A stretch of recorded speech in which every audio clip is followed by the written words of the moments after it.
السلام عليكم ورحمة الله وبركاته. مرحبا بكم جميعا. Welcome back to the Red Theatre. My name is Ghalia Ahmed Al-Ali from the Office of Development Affairs, and I have the honor of taking you through the next sessions on the stage. In our session now, we have a wonderful panel lined up for you who will be discussing how behavioral science can turbocharge international development interventions to achieve global impact.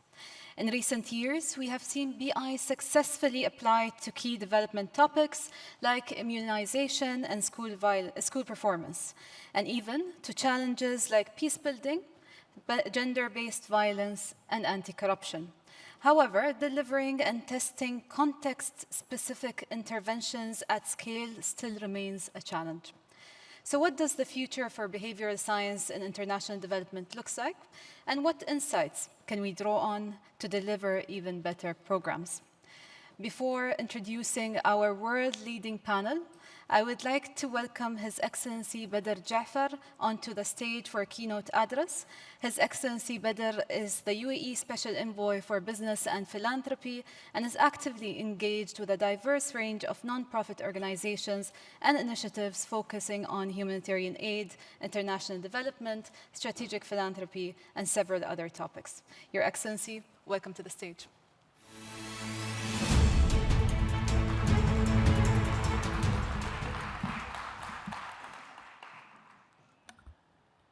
Your Excellencies, distinguished guests, Assalamu alaikum. It's a privilege to open this vital conversation on how we can elevate global development through behavioral science, a field that may well define the future of how we serve humanity. In today's fractured world, it's easy to assume that global solidarity is in retreat, that we are drifting from cooperation to competition, from multilateralism to myopia. I, for one, don't believe that we are witnessing the end of global collaboration. We are witnessing its evolution. A new story is being written, one that embraces not just governments and NGOs, but the private sector, philanthropic actors, and communities themselves. And it's being written with new tools, none more promising than behavioral science, which helps us to understand how humans truly think, decide, and act, and how we can design interventions and work with human nature, not against it. His Highness Sheikh Mohammed bin Zayed Al Nahyan, President of the UAE, has taught us that nations are built through vision, knowledge, and cooperation. And that ethos, vision, knowledge, and cooperation, is exactly what today's development landscape demands. And the UAE is proud to be playing a growing role in this evolving landscape, not only as a major donor of aid, but as a catalyst for a smarter, more inclusive, and more effective model of development. And this is not new terrain for us. Our founding father, the late Sheikh Zayed, rahimahullah, believed deeply that a nation's true wealth is its people. He championed a model of giving rooted not only in charity, but in dignity, empowerment, and partnership.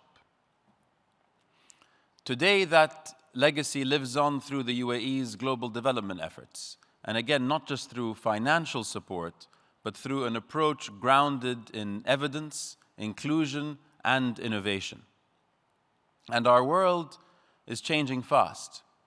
The so-called Global South now contributes more than half of global GDP and is home to some 85% of the world's youth under the age of 25. And this emerging generation holds immense potential, but our systems must evolve to meet them where they are.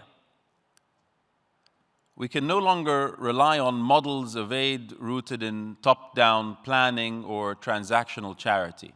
What we need is strategic, systemic philanthropy, rooted in local context, backed by data, and designed for scalable, lasting impact. And that's why the UAE and the Office of Development Affairs at the Presidential Court is doubling down on evidence-based development, from strategic investments in health and education systems to partnerships with regional behavioral insight groups, to the important work of the Behavioral Science Group, our host today with NYU. In essence, behavioral science offers us remarkable opportunity to design smarter interventions, interventions that align with how people really live and make it easier to do the right thing. But too often, behavioral tools are seen as fringe, clever add-ons rather than central instruments. And that must change. The UAE is helping to make that shift through pioneering applications of behavioral science in policy and aid by hosting platforms like BX 2025. We're positioning behavioral insights at the core of the global development dialogue. We're also increasingly demonstrating how behavioral science can act as a bridge between philanthropy and public policy, between local solutions and global solutions. Today, through UAE Aid, our international development partnerships span over 200 countries and territories. But we're not content to be measured only by how much we give. We want to be measured by how effectively we give, which is why we're also investing in becoming a global hub for strategic philanthropy. The new Strategically Philanthropy Initiative at NYU Abu Dhabi, which I'm honored to support, is one such example, a center dedicated to advancing the study and practice of long-term, evidence-informed giving, tailored to the needs and aspirations of our region and beyond. The Gulf region already contributes an estimated $210 billion annually in private philanthropic giving through individuals and family offices, and this is expected to grow both in size and strategic sophistication. But again, the real opportunity is not in the amount. It's in how we coordinate this capital to create catalytic long-term change. Ladies and gentlemen, we are entering a new era of global giving, defined by one truth: no single actor, public or private, can solve the greatest challenges of our time alone. We need a whole-of-society approach that brings together governments, businesses, philanthropists, scientists, academics, and frontline communities. And this is especially critical at a time when the world is on the cusp of a $70 trillion intergenerational wealth transfer. We must really seize this moment to instill a new mindset of strategic giving, one that views generosity not as a feel-good impulse, but as a powerful tool for sustainable development. Let me leave you with this. The tools are here. The science is clear. The partnerships are forming. What remains is the will to act boldly and the humility to learn together as we go. If we can do that, then I believe that behavioral science, powered by strategic philanthropy, can become one of the defining forces for good in our lifetimes.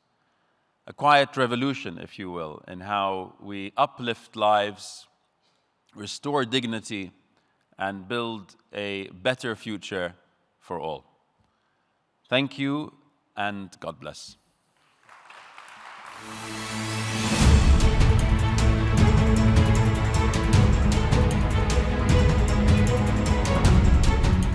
Thank you, Your Excellency, for the fascinating and inspiring words. I would now like to introduce the panel's chair, Mustafa Alrawi, who is the Group Director of Editorial Partnerships at IMI Media. The panelists joining him on the sessions are Francis Meyo, who is the CEO of Busara, a research and advisory firm dedicated to advancing and applying behavioral science in the Global South. His work focuses on reproductive health as well as digital financial services.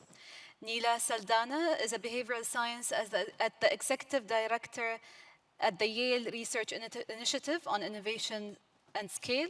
Saldanha's research and design tests behavioral interventions across the globe on challenging problems of poverty alleviation, public health, financial inclusion, and charitable giving.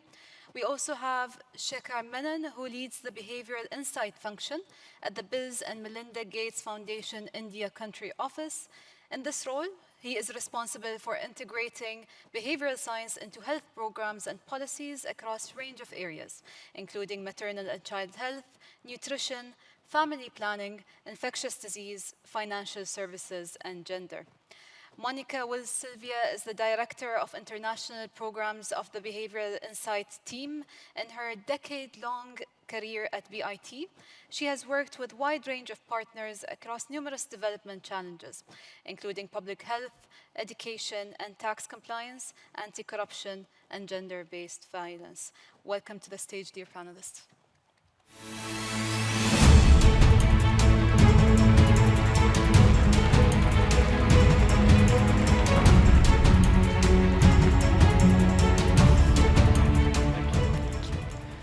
Good morning. Thank you so much for being with us for this dynamic discussion we're about to have. I'm very grateful for the remarks, the inspiring and insightful remarks from His Excellency Badr Jafar for setting the scene for this conversation. He mentioned it about how behavioral science has moved from the fringes, if you like, over the last 20 years to the heart of not just policy making, but international development interventions.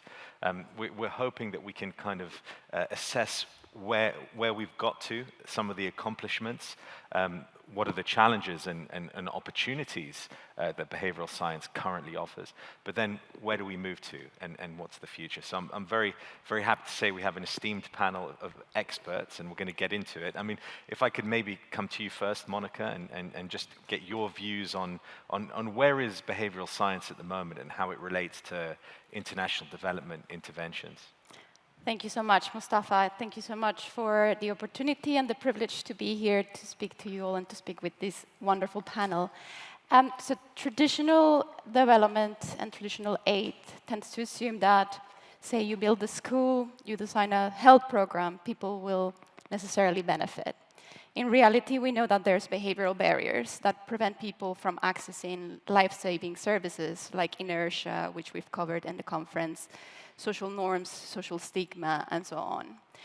So in reality, what we want to do is bring in this sort of evidence-based model of human behavior into the design of policies and programs, which is what we've been doing in international development to demonstrate how this can deliver cost-effective outcomes. And one of the sort of core assumptions that behavioral science rests on, and the research that it rests on, has typically been done in weird countries. So that's Western, educated, industrialized, rich, developed. Did you say weird? Weird. Okay. That's the acronym, yes. Okay. Yeah, so like this has been lab studies done in the most privileged, prestigious universities around the world with students who are not really representative of the populations that we're working with, right? So one of the things that we've been doing, and I think increasingly are doing, is making sure that we're working with non-weird populations, that we are working with local partners, co-creating solutions, and going from those lab studies to then adapt this knowledge to the local context in a way that allows us to run large-scale interventions. One thing I did want to say is that sometimes when we talk about behavioral science and the overlap with international development, we tend to say that there's a bit of novelty, as if it's a new thing. But in reality, there's been a wealth of evidence that's been built over the last decade or so. There's the work of Busara that Francis will talk about. There's other organizations in the audience that I know have also been working in this space for a while. And I think what we want to do is make sure that also the global north starts learning from all the lessons that we've been deriving from the global south. And examples come to mind. So for instance, in the 90s in Bogota, the city I'm from, we had a mayor called Antanas Mokus who brought this sort of unconventional way of doing public policy into the mayor's office. And I remember being a 5-year-old little girl in my mom's car, being given these cards that he created for drivers to give each other feedback while driving, and just showing it to the bus driver, showing it to the truck driver. And slowly, we saw how behavior was being changed in a city that was one of the most dangerous cities in the world at the time. So there's examples like this that we should just take the spotlight to and bring to other places as well, which is something that I think we're increasingly doing in this field in international development and behavioral science. I mean, you mentioned a colorful example there of an intervention, and I guess for me to understand at least why we need to influence behaviors. Why don't we just tell people what to do? Why don't we just insist they do something? Why do we need to kind of be more subtle about it, if you like? So, because there's cognitive biases that drive some of our behavior as well. And you might have the intention to do something, and in reality there's something like the sort of planning fallacy, which means that we're very, very good at identifying our goals. We're terrible at following through. And you might want to do that and tell yourself the story that you're going to get that, but what we see from the research is that that doesn't happen in practice. And that's just one example from all this wealth of cognitive biases that we have. So I think behavioral science has a huge role to play everywhere, really, not just in the global south. But the global south is an area of focus, is it not, Shekhar, when it comes to behavioral science and its impact in terms of interventions? Absolutely. And for us, I just want to rewind things back. Right? You spoke about a very old intervention for, absolutely great intervention for feedback for drivers. But behaviorally informed programming has existed for way more than behavioral science has come into public policy. I want to take the example of antenatal care in rural India, which is delivered through auxiliary nurse midwives. These are women who go in villages and get pregnant women to go through ANC services, 4 checkups, take 180 days of IFA pills, iron and folic acid pills, etc. Now, they have been, they know intuitively that you can't speak to one woman the exact same language as what would motivate another woman. They've been doing behaviorally informed interventions for, this is a British program, so way more than we've been alive. So what we are doing now, though, is to systematize, structure, put some science behind it so that the same auxiliary nurse midwife who intuitively does this gets a set of tools to actually practice it from a more structured, better understanding of human behavior. How to replicate it, essentially. Exactly, right? So we heard Dr. Sanjog talk about personalized message yesterday at scale. But here we're doing multiple tools to give them a better chance at an outcome, not really changing the world of outcomes that they have, but it's just a slightly more precise way of getting to outcomes. And I mean, Mónica alluded to the differences between doing this in developed countries and what we're calling, for the sake of ease, the global south. Mm-hmm. What are you finding in terms of practice and of how behavioral science is received, if you like, in the global south when it comes to intervention? There are multiple worlds we need to talk about, right? And various stakeholders that take national and state governments that we work with. They're at various, if you look at diffusion of innovation, they're at various stages. Some of them are at the excitement stage, some of them are at trough of disillusionment stage after not getting these pilots moving and working. So we do need to graduate with stakeholders along the pathway to get them to understand this language of behavioral science, get them to understand what it entails to diagnose, design, deploy behavioral interventions at scale. So it's an effort of capacity building. It's an effort of getting a shared language and a shared set of tools with the government. Otherwise, we are all speaking different languages. You deal with these complexities all the time, Francis, but Busara's had considerable success. Can you shed a little bit of light on that? Yeah, sure. Thanks, Mustafa, and thanks, Mónica and Shekhar.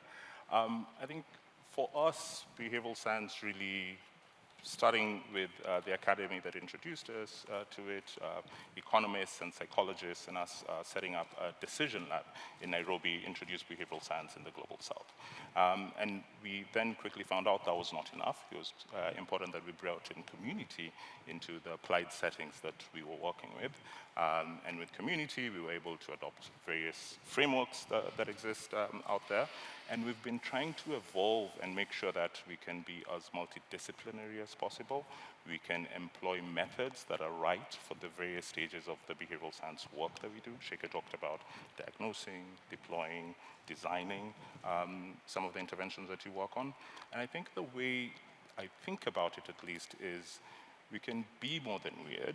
We can think of the global south, global north dichotomy, but really, what are some of the challenges that affect individuals, communities, whole societies that are similar to each other?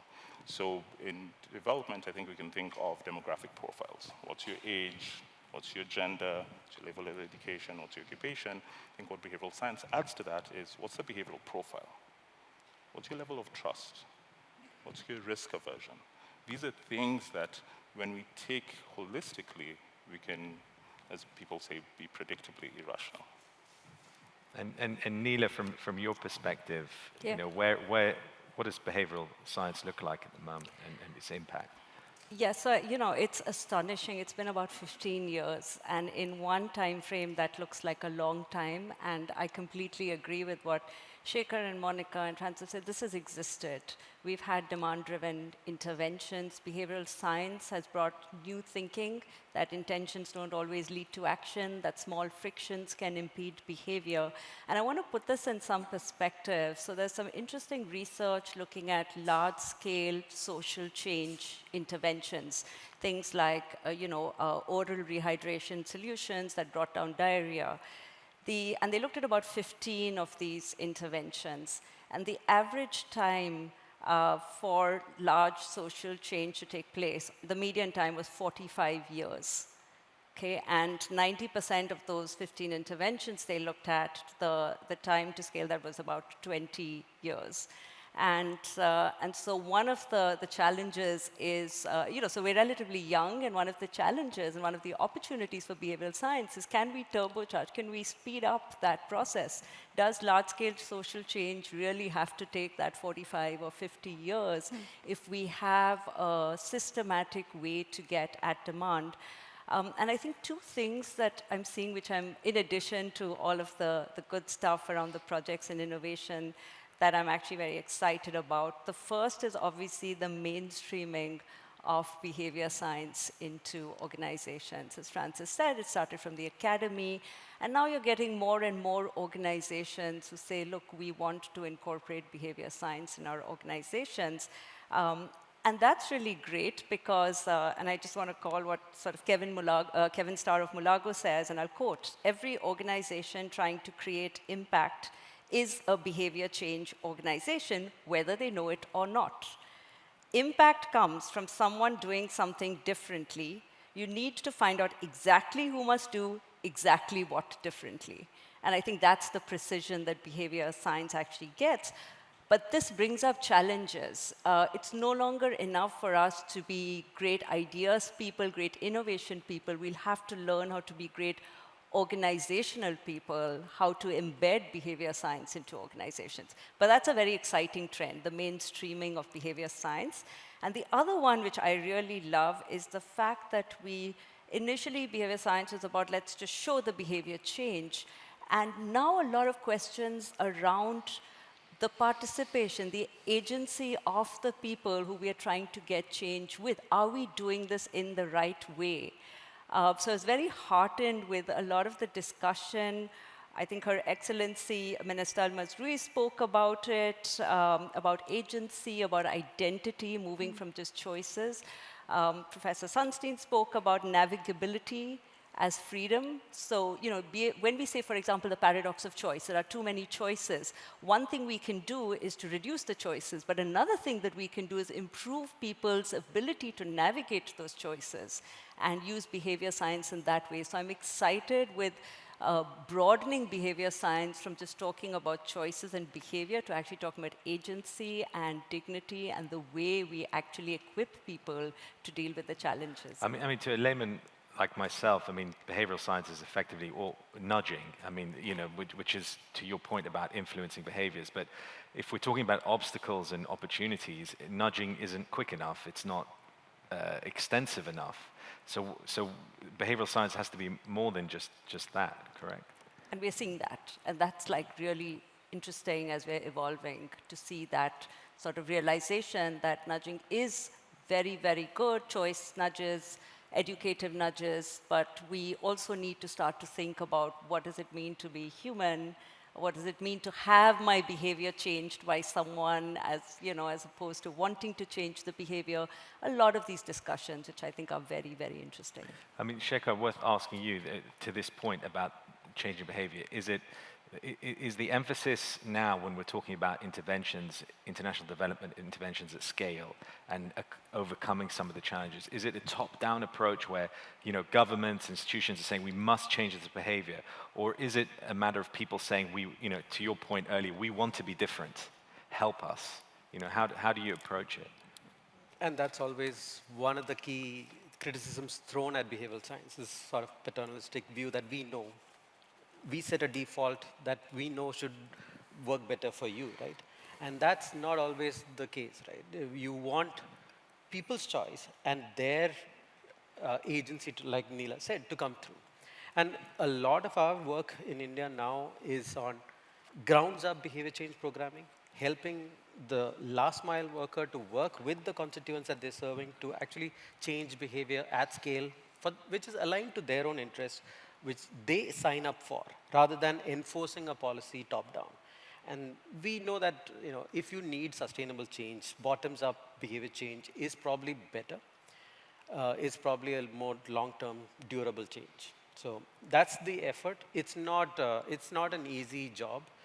We're working with a lot of large-scale programs which tend to be top-down. Immunization schedules get created and delivered. There's no real choice of a woman to say, oh, I want one vaccine versus another, or when I want and where I want my kids to be vaccinated. Some of these are prescribed. But it's a slow shift. We are working far more with the people and their interests in mind. Mustafa, yeah, if I may, you looked at me, I wanted to comment. We're probably going to be a bit of a boring panel in that we're all just agreeing with each other and echoing each other's thoughts, but I completely agree, basically. I was just going to say in terms of challenges, like the scaling challenge is really one that we're all thinking about, and we were talking about before the panel too. And if you look at the title of the session, we're even saying achieve global impact. How do we get to achieve global impact, right?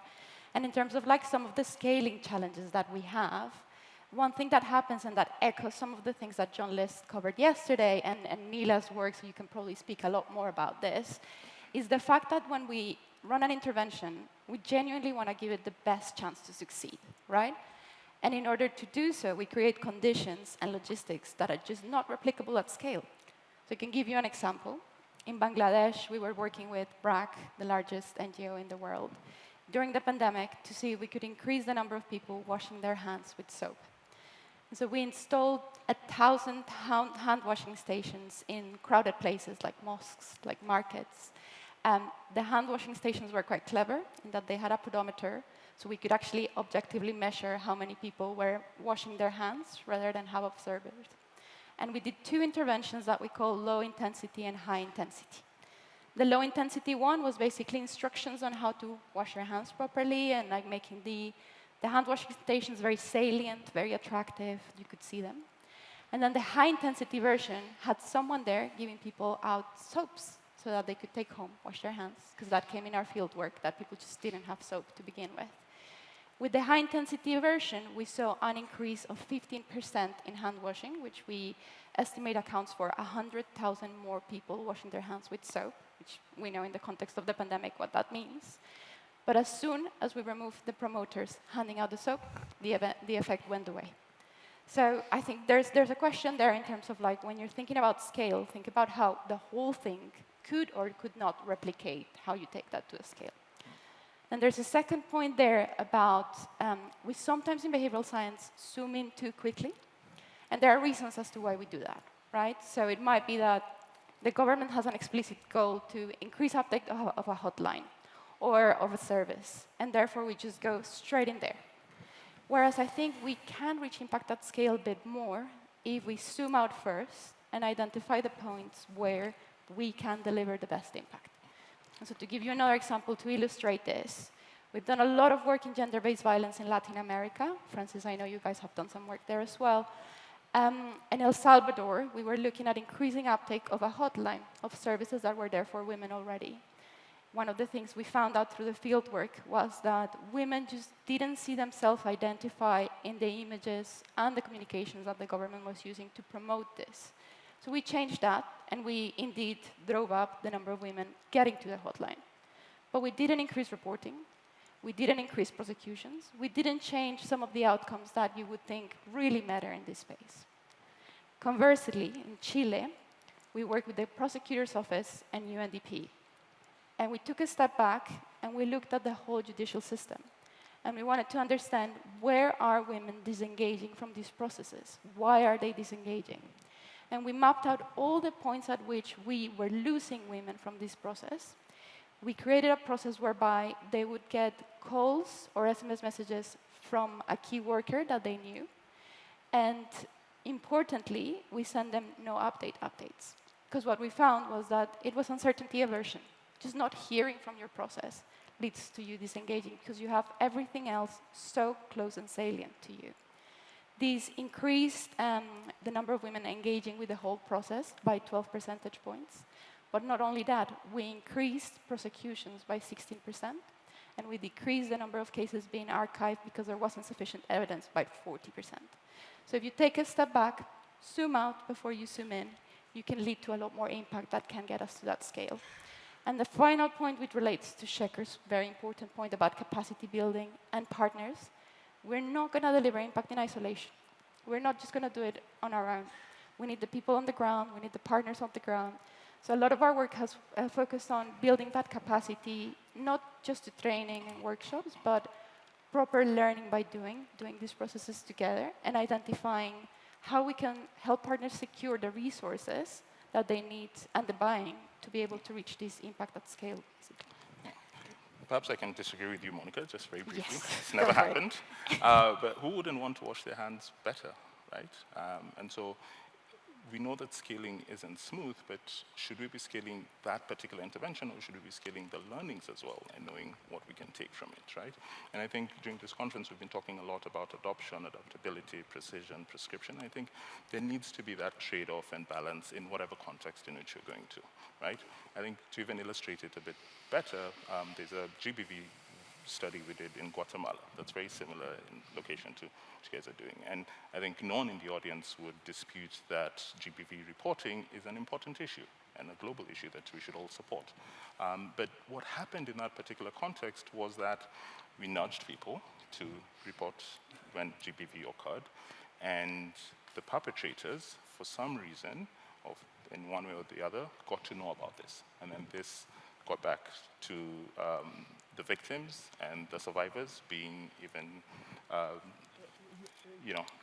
being exposed to more GBV as well in that system. So trying to think of community feedback loops, for example, within the healthcare system, within the justice system, within the community system, does highlight some of these breaking points, and then we can know perhaps where to intervene, right? I think embedding ourselves as behavioral researchers in existing programs would be things that are nice. I think being able to collect, global behavioral evidence, and this morning at a breakfast, I think ODA announced a great initiative that we're really looking forward to, and I would urge us to even incorporate indigenous knowledge that hasn't been studied before in evidence. But yes, thank you. Just wanted to add a point here. Francis asked, who would not want to wash hands? And that's the kind of presupposition we go with, right? We were working on sanitation in 2018, 2019 timeframe, in slums in crowded parts of India, Delhi, Bombay, there are community toilets. There are no individual toilets purely from a logistics point of view. And we were finding really poor rates of uptake of community toilets. People were just not using that. And we went in with it, like, why would people not want to use a toilet, right? And that's when you start understanding people's daily lives. At 7 a.m. in the morning, when you have to reach an office and go to school or wherever, your primary driver there is schedule adherence. I really want to get out at this. In 5 minutes, I want to be out and I want to reach my workplace, school, whatever. In that context, asking people to wait in an uncertain line for a toilet is just not going to work. So you might, as a policy person, feel like, oh, this is a no-brainer. But really empathizing with the people on ground, you get a sense of what actually drives their behavior, and then you can figure out solutions to that. I am going to actually agree with everything people have said, which makes me kind of redundant. But I'm going to sort of bring this out to talk about some of the questions around scaling. It's a word very close to my heart, and that's what we do at YRISE. It's the Research Initiative for Innovation and Scale at Yale. So first of all, I think this point about designing for scale, and this is what we found. Poverty is a scale problem. 700 million people live under $2.15 a day. And if you look at $10 a day, which still is modest, that's 60%, more than 60% of the world's population.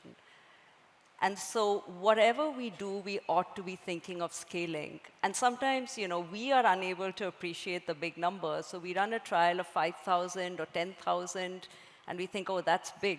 It would take like 70,000 of those trials to reach 700 million people. So that's the sort of and that's why it's really important that we think about what is the size of the problem we are trying to achieve when we are trying these approaches, and then it naturally falls that there is no one-size-fits-all.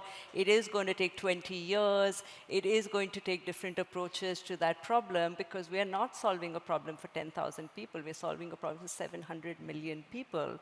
And so one of the things that we have found in the work that we do very often is that we think that, pilots, you get great success from them, and now all we have to do is to scale them up. And very often we have to go back to the drawing board because they haven't actually been designed for scale on two grounds. The first is funding.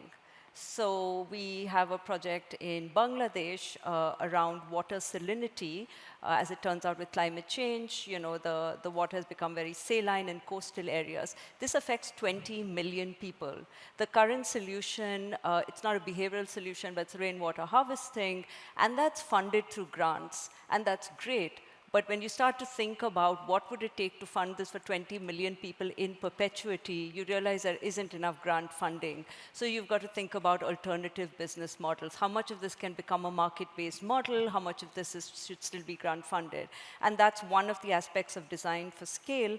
The other aspect, of course, is the implementation viability.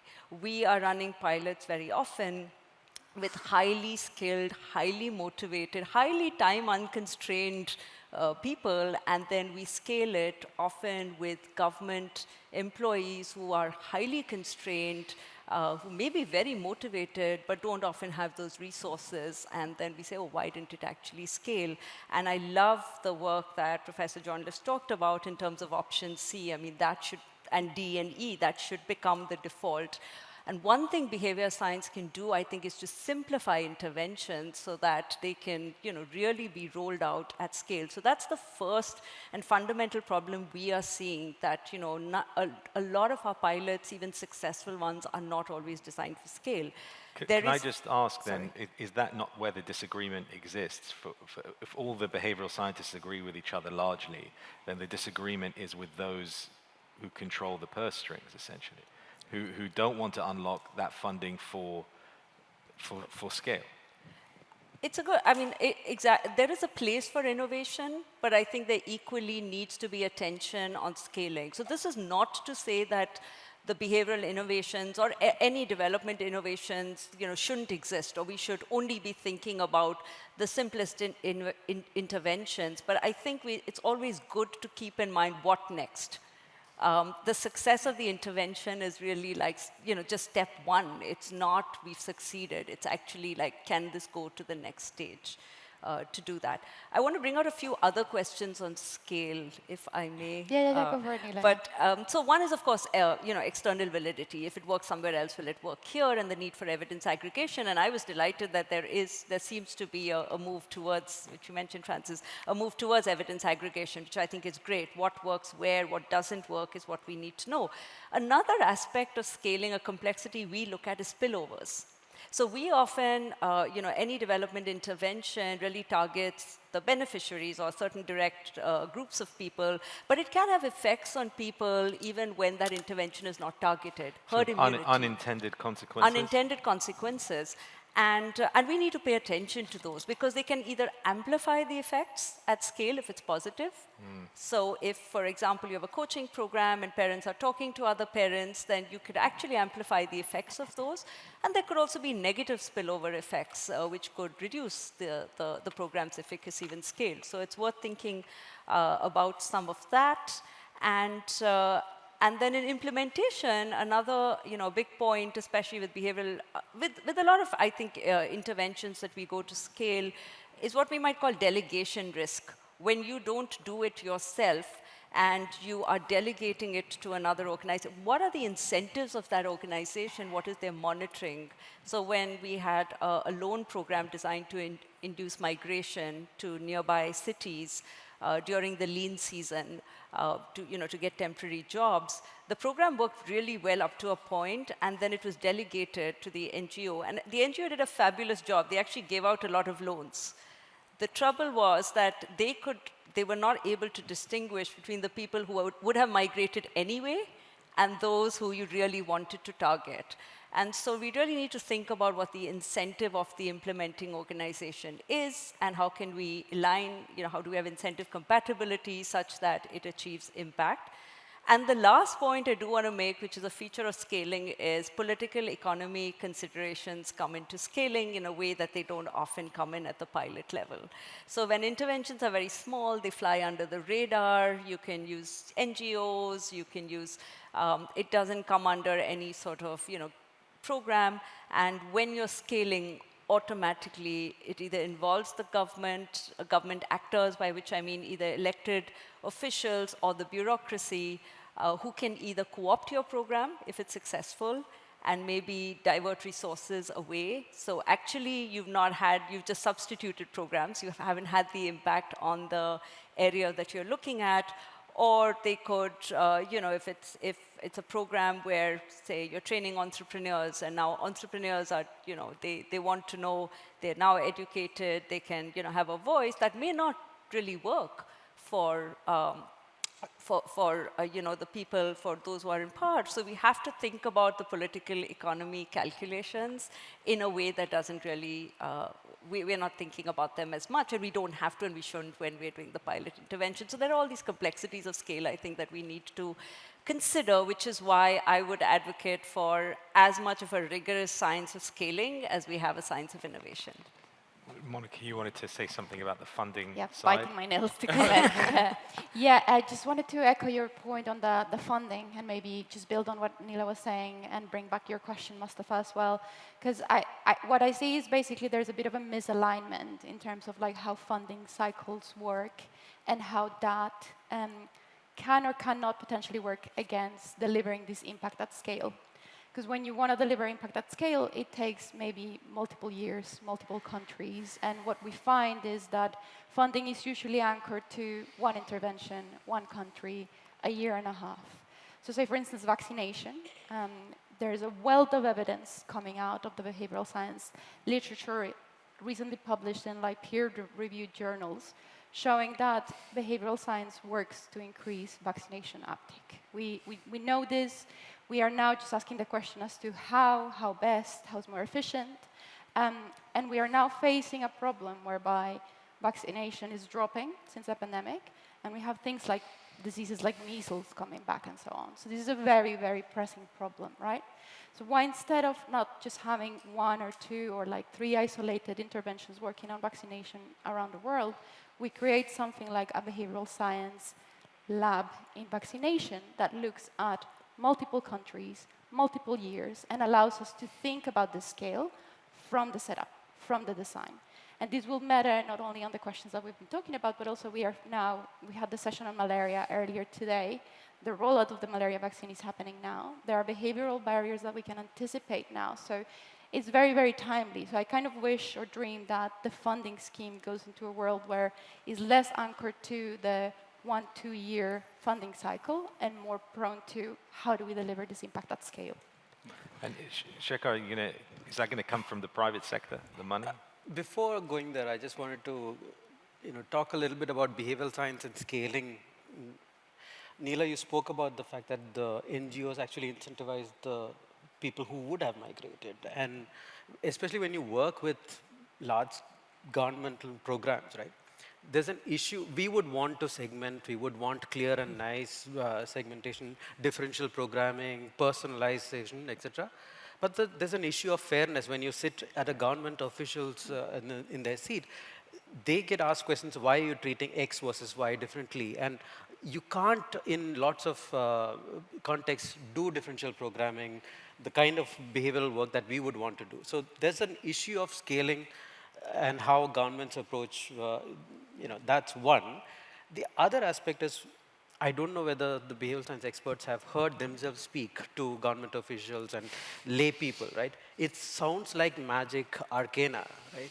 So there is a need to move behavioral science from magic to mundane if you really want to scale. And that magic to mundane doesn't happen without a shared vocabulary, a shared set of tools, insertion into the regular set of processes that they run. So we really need to think about, like you said, the political economy that actually drives all these programs, global development programs. So that's the two big challenges I personally see that behavioral science experts have really, you need to take the next step. Yeah, sure. I can talk about scaling and funding very briefly. On Shekhar's point, to build on it, I think if we think we have a challenge in behavioral science, I wonder what we'll think about in the developing world, right, in development, where I think it takes all countries such an enormous effort to come together and every so often come up with targets such as the Sustainable Development Goals, right? Right now we have 17 of them. God knows how many measures we're thinking about there. So there may be opportunities for shared languages, shared tools, but even those may not be enough, right? But perhaps we can start piggybacking on them and thinking, how do you bring behavioral science? How do you bring, say, SDGs, because they have a common language there. They might not be perfect, but there's a way to move forward. Or how do you build other transnational goals that people can learn from as well, right? And I think the real-world application for that, for example, will be if we're promoting a digital health solution, can we learn from that to promote a digital ag solution? Can we learn from that to promote a digital finance solution? Because at the end of the day, we're speaking to one person about it, right? But I think we always try and start from scratch for each one of them. On the funding side, to agree with you, Mónica, 100% agreed. I think the timelines do need to be taken into account. But at the same time, I think the funding question needs to think of long-term sustainability, when to exit, and not have unintended consequences such as aid dependency, sim-learned helplessness, right? That I think this moment has really surfaced for us as well. So it's not just increasing the timeline to perpetuity, but really thinking, when have we learned something that we can build up on? I think we're kind of moving in the conversation towards what comes next and what the future looks like. And it seems like we're at several inflection points. One is that we all understand the power of well-evidenced and well-organized behavioral science interventions. Secondly, technology is arriving at a point where it can really have an impact in terms of scale. And third, some of the problems that you've been mentioning that we would need the interventions for are now recognized as world problems and not just regional problems. So, it feels as if there is a gravity taking us towards a point where we can scale up these international development interventions if we continue on this path. maybe we take technology first, and Shekhar, I know you have some thoughts on where AI comes in particular on this, and this maybe, is it controversial, I guess, is the first point. Yeah, with all the hallucination ChatGPT has, I'd hesitate and go fully down that road. We're still at very early stages of utilizing AI. But I would like to ask the question, why should there be behavioral science consultants to governments advising programs? All of the knowledge that we have should be codified and be available to the same program officer who's running a family planning program or MNCH program. So there's a lot of effort now to systematize, collect, categorize, and make available that knowledge so that at least some level of behaviorally informed thinking can be embedded with everybody. That capacity building issue that we spoke about earlier. Those are early stage efforts. I'm just very excited about where the technology will take us, but also apprehensive about issues of fairness, issues of bias. Algorithmic bias comes in all the time. And the fact that Global South has very little so there's a dearth of data from Global South itself that's powering a lot of these applications. Yeah. Neela? So, yesterday there was a terrific set of sessions on AI and behavioral science. So I think, I'm not the expert on that. What I'm really excited about, in addition to AI, is just broadly the role of technology enhancing human performance. And we know behavioral interventions are often fragile. It's often said that the hardest thing is to scale people. And therefore, how can we actually use, and I think Professor Mishra at the end of the AI versus expert yesterday said, it's not AI versus the expert, it's what can the person do with AI to become even more of an expert. So I'm actually excited with how can we empower, say, community health workers, what can technology do best and what can the human do best. And so we get around these constraints of limited time, limited attention that we currently face with scaling.